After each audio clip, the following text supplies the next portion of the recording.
All right. Still got frost in the glass, too. Yeah. Perfect timing. On this bonus episode of Savor the Burn, we pay homage and we celebrate the birthday of one John Michael Osbourne, born on this day in 1948, December 3rd. Happy birthday, Ozzy. We got a cocktail just for you on this episode of Savor the Burn. Let's go. Let's do this.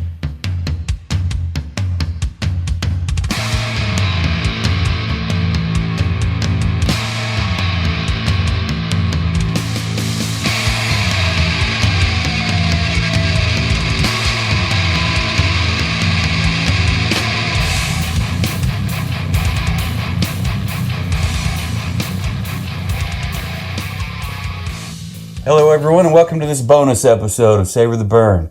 My name is Jonathan. This is W2. How do you do? I'm pretty good. How are you doing? I'm doing all right. You did the dirty work. You did the hard work. The grueling work of finding the perfect cocktail.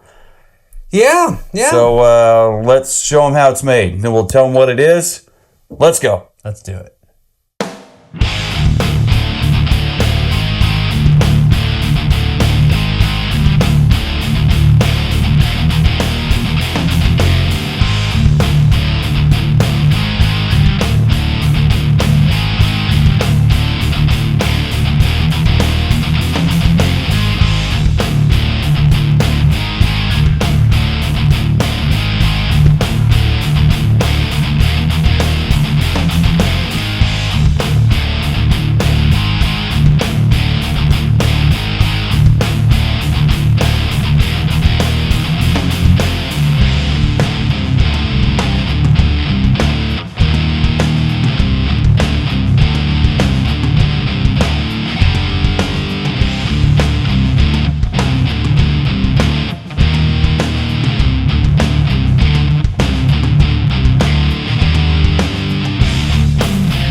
You know, it's not every day that we release a full-blown episode and then turn right around in the same afternoon, come back with a cocktail, but yeah, this is a special day. So special day. Yes. Cheers to you. Happy birthday, Ozzy. What's this Cheers. one called? This one is called The Black Sabbath. Very nice.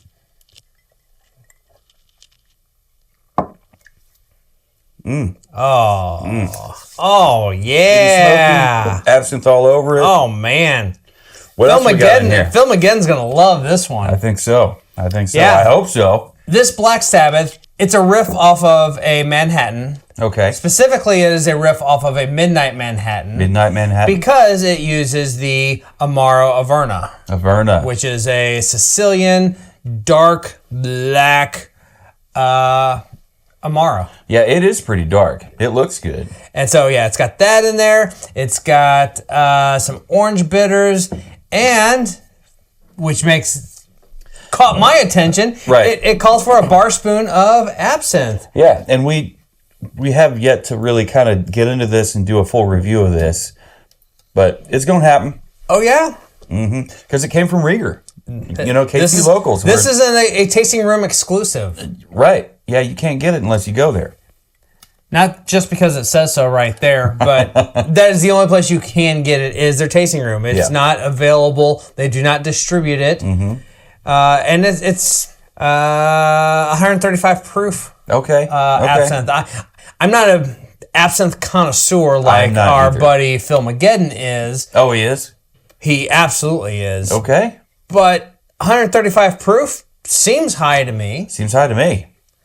And then this Black Sabbath cocktail called for a good, hearty, smoky Isla Scotch. Yeah, we knew right where to go. The recipe that I had called for Lafroig, but I don't have any Lafroig yet. Yeah. We're going to get into those, and William Dafoe is to blame because his ads that he's been doing for them. Oh, yeah. Great. I've wanted us to get into Lafroig for a while, but we just haven't gotten to it yet. Yeah. His ads have put it over the top. Willem was the catalyst. We have to get into Lafroig now. Yeah, yeah. Anyway, that said, when I'm thinking of heavy smoked Isla Scotch, where else? What other Scotch would you even consider other than the 10-year Port Charlotte? Right, and that one's. This one's It's a cut above so many others. That's really good. It is. It's sweet. It's earthy. It's smoky. You've got the liquor citrus working absinthe for it. going on. Yeah. You've got there's orange and and I did not mention orange twist on the top. I always express. I always wipe the rim. And this one here, getting further into the weeds. I mean, you see this orange peel. It's not perfectly straight cut edges. It's rough around the edges, just like Sabbath always was. So. And I say past tense now because without the Ozzman, true. I mean, and without Dio, I mean, you got Ian Gillan. He's still out there, but he's getting ready to quit the Deep Purple because his eyesight's going out. Whatever. So we thought it would be fitting to have some banana bread as a birthday cake treat. Yeah. So and this banana bread, Ms. Katie said that she made this with a snickerdoodle influence. So this should be a snickerdoodle-ish banana bread. Well, cheers, sir. And happy birthday, Ozzy.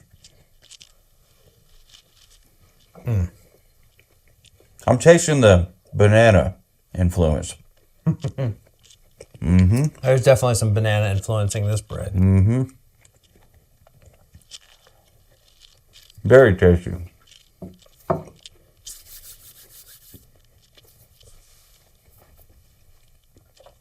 So you got to see Ozzy a handful of times. What about Sabbath? You ever get a chance to check them out? Or were you really even a big fan of Sabbath? I never really got into Sabbath until after the fact. Much later? So I never got a chance to see them. But yeah, I ended up seeing Ozzy a couple times. Awesome. Just always a lot of fun. No matter what guitar player he had with him.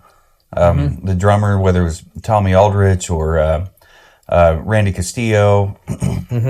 I saw him at whoever he had. I saw him at the Sprint Center when Blacko was Blasco from Rob Zombie's band. Yeah, that was pretty cool. Was that with In This Moment?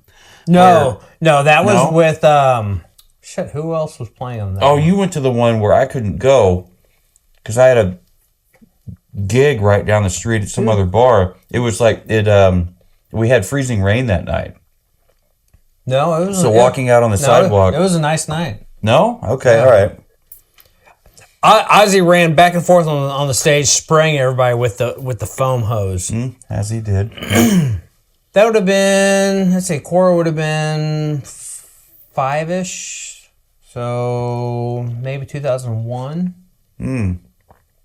So I got to see him multiple times, and the same thing with Sabbath. I saw them, I think, twice. I've seen Judas Priest a couple times. Oh yeah. I think first time I saw Sabbath was 2004 with Priest.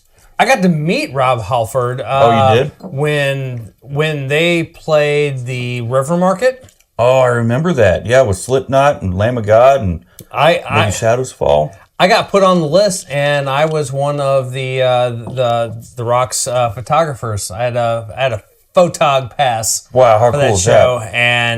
And we were very adamantly told to not have our cameras out when Rob Halford was not on stage. We were not to have cameras out. And super nice, super cool guy. Yeah, just briefly got to meet him backstage before they went on. You're not the kind of dude to take shit off of anybody. Nope. Nope. You think you're going to give him a hard time? You got another thing coming. And his Judas Priest's cover of War Pigs. Yeah. To see everybody come by, Stellar. I mean, for that show there at Aston Villa over there, and for the Sabbath, Ozzy, farewell thing, was absolutely a treasure. You can't have another show like that. The timing of that. Perfect timing. Impeccable. And having Tom Morello facilitate that entire thing, and he was head chief in charge to make sure everything ran smoothly. Yep. And after the fact, I watched a recent episode of Jack Osbourne's podcast where he had his mom and his sister Kelly on there with him, and they were just talking about this, that, and the other thing, and lots of tears, lots of love, lots of gratitude, and they Sharon said that they tried to pay the crew that ran that entire event. I mean, it was just nonstop all day, everybody working so hard, but they wouldn't accept the pay. They wouldn't do it. They were just so happy to be there and be a part of it. It was very heartwarming to hear that story. That's cool. And to hear how they took the time to read every single letter, every single card, every single anything that anybody had written to them, and they cataloged it all, and it's all going in as part of the museum thing that they have going over there. And they took every flower and they composted it all, and that's going on their land there where the house is over there in England. And it's just, I mean, you couldn't ask for a better first family in my world anyway. To receive that kind of honor and gratitude. They said that they were just completely blown away. And Ozzy himself, not only was he always blown away whenever, thousands upon thousands of people would show up, it just never occurred to him that he was that big of a deal in people's world. And it just, he would have been completely floored that many people showed up for him. Kelly mentioned that she hadn't seen that kind of a public showing of the public since Princess Diana died. So, and she had to have been so young when that happened. When did that happen? 91, 92? I'm not sure. No disrespect. I don't recall. But yeah, I never really followed the royal family that much. Yeah. To me it was always, the Osbournes, he's the prince, he's the king of darkness. Sharon's the queen, all the princelets and princesslets running around. When I was a kid, I had a crush on Amy. Oh, okay. I sure did. She definitely was a lot more out in public than. Yeah. She tried to distance herself, as Ozzy's daughter. She didn't want to ride on his name and in his back. But yeah, she did music for quite a while. I think she's still doing it. I'm not 100% sure. But I don't know. I don't know if there's something weird going on in their family dynamic when it comes to Amy or not. But it's not my business. Why get into it? That's them. But yeah, every family's got their things going on. But yep, this was a fun birthday, happy birthday tribute, to the Ozzman and to the rest of the guys in Black Sabbath with the cocktail. I don't know if all of you are sober or not, but definitely check out the Black Sabbath cocktail. I mean, we use some Kansas City absinthe because we're a KC podcast. We got to throw that in there. Total absolute respect to everybody in the Osbourne family and everybody related to them and affiliated with them. And everyone saw the this morning our episode was the Monks Road Rye. Yeah, Monks Road. That was a surprise when I got it. It was definitely tasty. Very happy to get that. That was really good.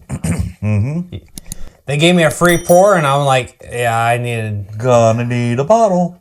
Well, first I was like, I need a full pour of that. Full pour, and then please. I'm like, I need to take home a bottle. Yeah.